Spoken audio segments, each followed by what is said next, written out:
পারভেজ তোরা হলে ঠিক গাড়ি আছে না তাহলে এখানে মেলার দায়িত্ব ভাই গাড়ি চালালে আমি না পারি আপনার ডাক্তার লইছি আপনার আমি না চারিজন আর আমি না পারি পারভেজ তুরা হটে এক্কেনা এটে আই আরা চারজনা গাড়ির তো নামিন ন পারি, যার অর্থ হলো পারভেজ তোমরা কোথায়, একটু এখানে এসো। আমরা চারজনের কেউই গাড়ি থেকে বের হতে পারছি না। নিজ গ্রামের পারভেজ নামে এক প্রবাসী চাচাতো ভাইয়ের কাছে প্রাণ রক্ষার আর্তি জানিয়ে 24 সেকেন্ডের একটি অডিও বার্তা পাঠান নিহত 4 ভাইয়ের মধ্যে সবার ছোট শাহেদুল ইসলাম।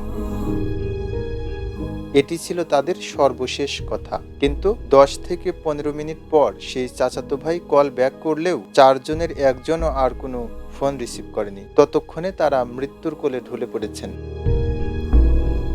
মধ্যপ্রাচ্যের দেশ ওমানে রহস্যজনকভাবে একসঙ্গে 4 ভাইয়ের মৃত্যুর ঘটনায় রাঙ্গুনিয়া জুড়ে নেমে এসেছে শোকের ছায়া। উপজেলার লালানগর ইউনিয়নের বান্দারাজারপাড়া এলাকার মানুষ নিহত 4 ভাইয়ের পরিবারকে সান্ত্বনা দেওয়ার ভাষা হারিয়ে ফেলেছেন। জীবিকার তাগিদে ওমানে থাকা একই পরিবারের 4 সহোদরের রহস্যজনক মৃত্যুর খবর শোনার পর থেকেই তাদের মা ঘন্টায় ঘন্টায় অজ্ঞান হয়ে পড়ছেন।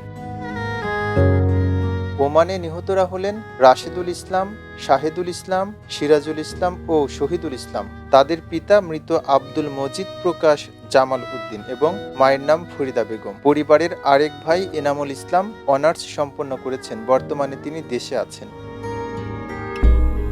স্থানীয় সূত্রে জানা যায়, অভাব অনটনের সংসারে কৃষিকাজ করেই কোনোমতে জীবনযাপন করতেন তাদের বাবা। ছোট ছেলে শহীদুল ইসলামের জন্মের মাত্র 3 বছর পর মারা যান তিনি। এরপর বড় 2 ছেলেকে তেমন লেখাপড়া করাতে পারেননি মা ফরিদা বেগম। সংসারের হাল ধরতে প্রায় 1 যুগ আগে বড় ছেলে রাশেদুল ইসলাম ওমানে পাড়ি জমান। পরে ছোট ভাই শাহেদুল ইসলামকেও নিয়ে যান সেখানে।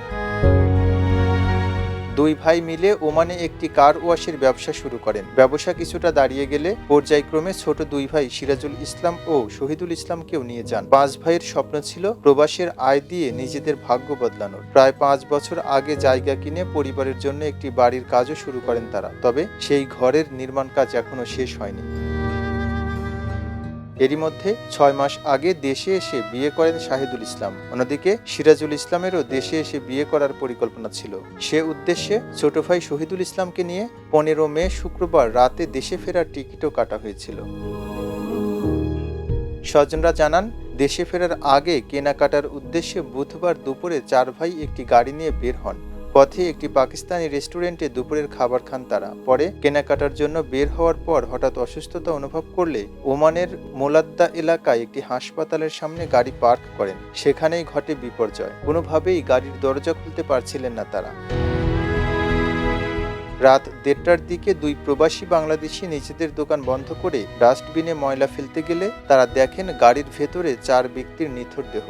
গাড়িটি চালু অবস্থায় ছিল। তারা বাইরে থেকে ভিতরের 4 ব্যক্তিকে ডাকলেও ভেতর থেকে কোনো সাড়া মেলেনি। তারা দরজা খোলার চেষ্টা করে ব্যর্থ হয়ে পুলিশকে খবর দেয়। রাতে পুলিশ এসে লাশ উদ্ধার করে। মোলাদ্দাহ শহরের একটি হাসপাতালে তাদের লাশ রাখা হয়েছে।